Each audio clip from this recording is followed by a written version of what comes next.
皆さん、こんにちは。吉田で京之助です。今日もご視聴ありがとうございます。いただいたご質問に答えていきたいと思いますので、ぜひ最後までご覧ください。よろしくお願いします。Thank you for watching my video.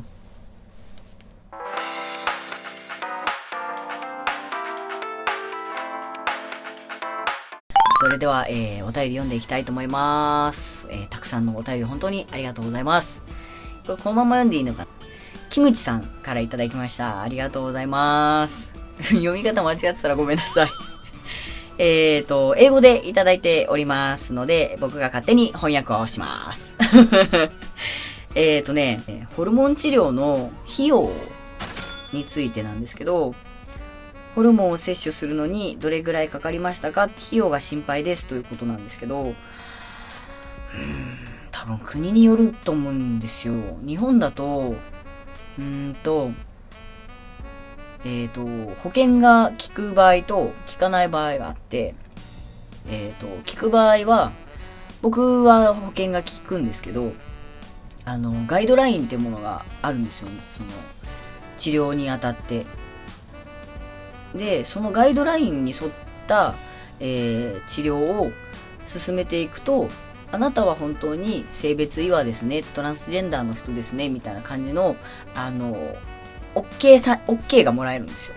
そうすると保険が効くようになるんで、僕は、1回のホルモン治療で、2110円かな？消費税込みで。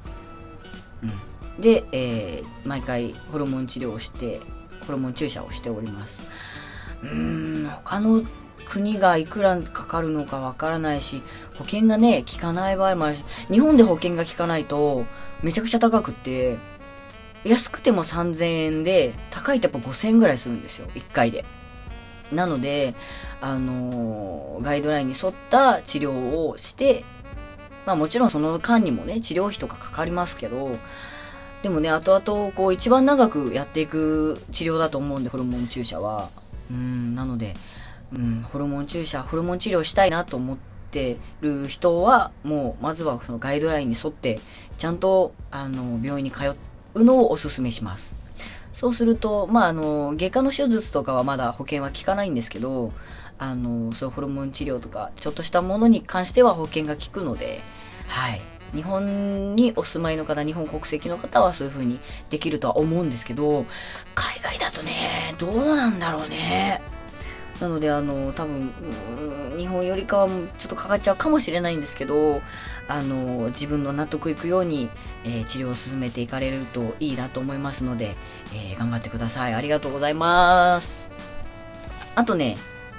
そうだ、あともう一個、これはね、京之助に質問なんです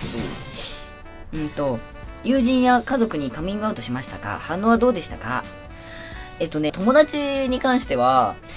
いやー、こいつに言っても分かってくんねえだろうなとか、この人に言ってなんか得あるかな自分にとか、いう風に考えて、カミングアウトする人は分けてます。それこそ本当になんか、友達だから全部分かってくれるだろうとか、家族だから全部分かってくれるだろうとかっていうのもはなはな思ってなくて、鼻から思ってなくてなんか理解しなくてもいいんで知っといてくれればいいなっていうのが僕のスタンスなので、なので別になんか、あとはやっぱでも反応はすごく気にはなりますよね。なんかからかわれたら嫌だなっていうのは一番思うので、こいつだったら言ってもいいかなとか、友達でね。この人だったら、なんか受け止めるまでも、なんだろうな、こう、話をちゃんと聞いてくれるかなっていうふうに、考えて言ってます。あとはもうそういう人じゃないともう友達の縁も切ります。めんどくさいものだって。だってね、そんな人、こっちが気を使ってずっと付き合うのも、自分の時間の無駄だし、これから出会う、そういうLGBTQ に理解がある人、もしくはその当事者の人、同じ悩みを持ってる人とか、前向きに生きてる人と友達になった方が絶対いいので、全然そこはポジティブに頑張ろうと思います。なので反応は人それぞれでした。ありがとうございました。また何かあったら、お便りください。ありがとうございます。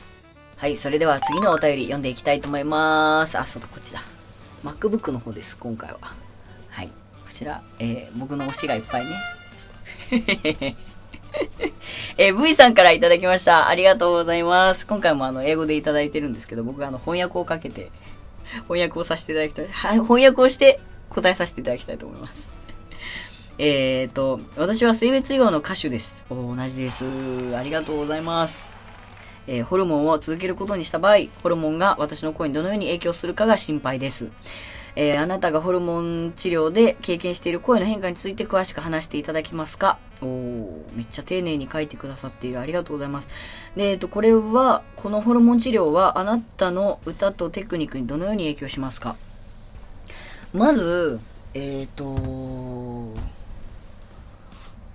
高い声がまず本当に出なくなります。もう打って3ヶ月ぐらいしたら、で2週間に一遍打つんですけど、2週間に一遍打って3ヶ月間いるっただけでもだいぶ高い声が出なくなるので、それが一番早かったかな、変化としては。で、その後に声帯がちょっと重いなっていう風に感じるんですよ。声帯筋肉なんですけど、筋肉がちょっと多分太くなるからだと思うんですけど、重たいなって思う時があって、やっぱ特に歌ってる時とかは重たっていう風ななんか感覚がふとした時にあったりします。あとは声がやっぱかすれるし、でも低い声がとても出るようになるので、深みはすごく出ると思います。あとはなんだろうな、声変わりをしている最中っていうのもあるので、要は成長途中ですよね。なのであんまりその筋肉を痛めつけちゃう、歌いすぎちゃうと傷がついちゃって、その声がちょっとあまりいい声じゃなくなるみたいな話もあるので、僕はちょっとそれは気をつけてるんですけど、それでもホルモン治療する前に比べて歌を歌える時間がちょっと減りました。前はもう何時間でも歌えてたんですけど、声帯がなんですけど、今ちょうどそのホルモン治療で成長してる途中っていうのもあって、調子がいい日と悪い日がすごい差があるのと、あとは何時間も歌えなくなっちゃったんで、これはちょっとホルモン治療がとりあえず一段落してからまたちょっと声帯の筋トレをし始めないとなっていうふうには思ってるので、あとは個人差もあると思うんですけど、どういうふうにその変化と付き合っていくか、その自分の今の声と全く違うものになると思うので、それを自分の中でどういうふうに使いこなしてやろうかみたいな風に思っておくといいんじゃないかなと思います。そうだね。歌えるその時間が減っちゃったのはめちゃくちゃちょっと嫌ですね。すぐ喉がカサカサってなっちゃって声が出なくなっちゃったりするので、もっと歌いたいのに喉がダメだよみたいなことはあるんですよ。なのでちょっとそれはでもそれもおいおいちょっとうまいこと頑張って徐々に歌える時間をまた戻していこうかなとは思ってます。テクニックに関しては僕は拳っていうものを駆使してアクセントにして歌を歌うことが多いんですけど、それはね全然問題なくできます。だからなんだろうな、なんか歌い方とか、あとビブラートもそうだし、ビブラートもね全然問題なくできるんですよ。なので全然そこは不便もなくできて、あとグロールもできるし、ただね、シャウトはちょっとこう喉に負担がかかるので、やらないようにはしてて、グロールもあんまりちょっとやらないようにはしてるんですけど、でもね、グロールもできたし、テクニックに関しては全く問題はないかなと思います。まだ、完璧に声変わりできてるわけではないので、今後ちょっと、うまいこと、この喉とはお付き合いしていかなきゃなとは思うんですけど、今のところはね、大丈夫なので、やっぱり声質の問題かな。一番は声質とあとキーがとても変わるので、そことうまく付き合って、あとはこのちょっとこう、太くなったこの声帯の筋肉とうまく付き合ってみたいな感じで挑もうっていう、なんだろうな、心づもりでいたらいいんじゃないかなと思います。なので、ホルモン治療を始めるんであれば、心配事はとてもあると思うんですけど、とても前向きになれると思うので、自分らしくいられると思うので、ただね、一回やったら元に戻れないし、後には引けないし、もちろんやめたからって声が戻るわけではないので、それは本当によく考えてやったらいいんじゃないかなと思います。参考になさってください。質問ありがとうございました。また何かあったらご質問ください。はい、それでは次の質問いきたいと思います。ビルさんです。ありがとうございます。ビルさんはね、日本語を勉強されてるそうで、日本語でね、メッセージを、質問をね、寄せてくれました。ありがとうございます。僕もちょっと英語頑張らないと。トランスジェンダーの人として仕事を得るのは難しかったですか？私もトランスジェンダーなので仕事がなかなか見つからないのではないかと心配です。私はアメリカに住んでいるので状況は違うかもしれませんが聞きたかったのです。完璧じゃない？日本語。完璧じゃない？聞いてくれてありがとうございます。僕の日本語が変だったらすみません。一個も変なとこないです。すごい。いやー、やっぱね、こう、喋れはしても、書いたりするのってすごい難しいと思うんで、これはめちゃくちゃすごい。いやー、ビルさんめっちゃいいよ。はい、っていうことですね。トランスジェンダーとして仕事を得たかと言ったらそうじゃないので、多分難しいと思います、すごく。僕はもともとその、セクシャリティに関しては、隠していたというか、誰にも話さないで来たので、だ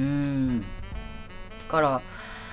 日本は特に難しいし、でも海外でもアメリカでもまだまだとても難しいと思うんですけど、職種にももちろんよると思いますし、どこだっけ？タイだっけ？ゲイの方が、ホテルマンになるケースってすごい多いらしくて、っていうのもすごくこう物腰が柔らかだし細やかっていう点がすごく評価されて、タイではそういう方が結構働いてらっしゃるというのは聞いたことがあるんですけど、適材適所じゃないかなと思いますよね。どこだったかな、この人そうだろうなって思った人がいて、コンビニでトランスジェンダーの女性が働いてたことがあったりとか、日本だとね。あと、どこだったっけ？この人そうだなーって思ったんだよな。めっちゃね、カジュアルなね、カフェ、スターバックスかな？どこのスタバだったかな？ いらっしゃいましたって。その人はね、トランスジェンダーの男性だったと思うんですけど、そう、いて、からね、ちょっとこう、最近 LGBTQ フレンドリーな会社がすごい増えてきたっていう風に、ネットとかでも見るんですけど、だからね、そういうところではね、その就職したりとかっていうのはすごいね、いいと思います。推奨されてるし。ただそのお客様がどう思うかっていうのはとても、また別の話になっちゃうんであれですけど、環境としては働きやすくなってきてるんじゃないかなと思います。あとなんだっけ、ラッシュだっけ、バスソルトとか、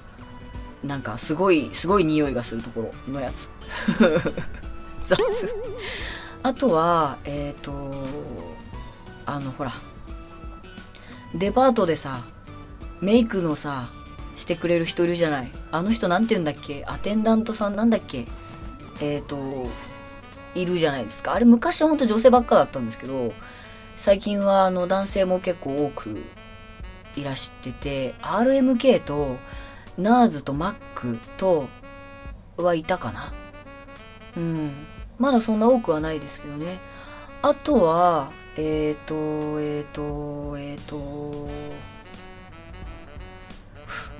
あと何だったかな。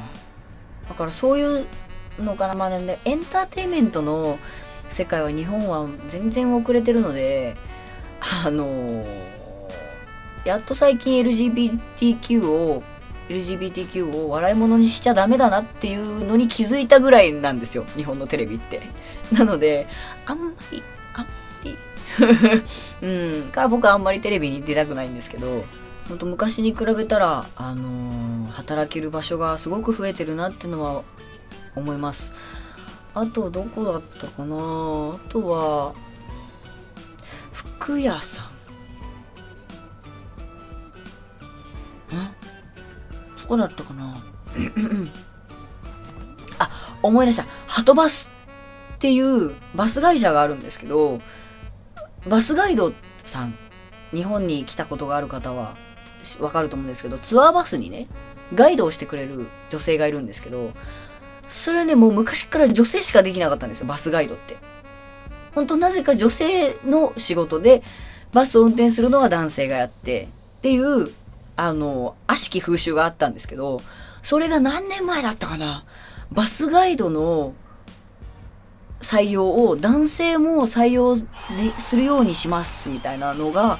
ニュースになったんですよ。でそれこそ日本の列車でコーヒーとかビールとか売りに来る車内販売があるんですけど、あれもね昔は女性ばっかりだったんですけど、最近は男性も多くいらっしゃってて、ただ僕がよく乗るロマンスカーはまだいなかったかな。まだ女性だけだったかな。総武本線 JR の成田空港に行く東京駅とかからそれはね、男性もね売りに来ました。ジュースとかビールとかだからね、そういうなんかそのジェンダーニュートラルな感じにこういろんな会社もシフトしていってるっぽいので、ちょっと今後どういう風な仕事がジェンダーニュートラルになっていくのか、ジェンダーフリーになっていくのか、すごい僕としてもとても興味があるし、とても嬉しいなと思います。そうだね。まあそれでもまだ全然日本なんて多分全然まだまだ遅れてると思うので、でもそれでも一生懸命こう取り組もうとしてる企業さんたくさんいらっしゃるので、楽しみですね、すごく。だから僕もそのうちテレビに出たりするようなことがあったら、京之介さん周りなんか変化があったんだなって思ってください。で、なんかそのテレビ業界も性別で笑いを取ったりとか、そのもともと持ってる人の外見とか、そのなんかそれこそ性別だったりとか顔形だったりとか体型だったりとかで笑いを取るとかいじったりするっていうことがすごく多いんですね、日本は。それがなくなればいいなっていうのはすごく思います。なのでまだまだちょっと難しいことはあるので、だから後々僕みたいにこうカミングアウトして実は自分はこうですっていう風にする人が多いんじゃないかなと思うので、そういう点に関してはまだまだだなと思います。なのでそうだな、職種によるよ。このねビルさんが何をしたいか、どんな仕事をしたいかにもとてもよると思うんですけど、視野をこう広くしていろんな仕事を探してみてください。はい。僕はもう歌を歌うことしかできなかったんで、一生懸命歌をずっとやってますけど、ね、なので、頑張ってください。ありがとうございます。また何かあったらお便りください。ありがとうございます。吉立京之介の動画をご覧くださいましてありがとうございます。このサブチャンネルの他に、本業のボーカリストの、お仕事の動画、歌ってみただったりとか、ライブ動画だったりとか、オリジナル曲だったりとかもいろいろ聴ける本チャンネルございますので、ぜひそちらもチェックしてみてください。そして、いいねボタン、サブチャンネル、本チャンネルともに登録、ぜひぜひよろしくお願いします。Hi guys! Thank you for watching! Don't forget to like the video. Please subscribe to my channel. Thank you. Bye bye.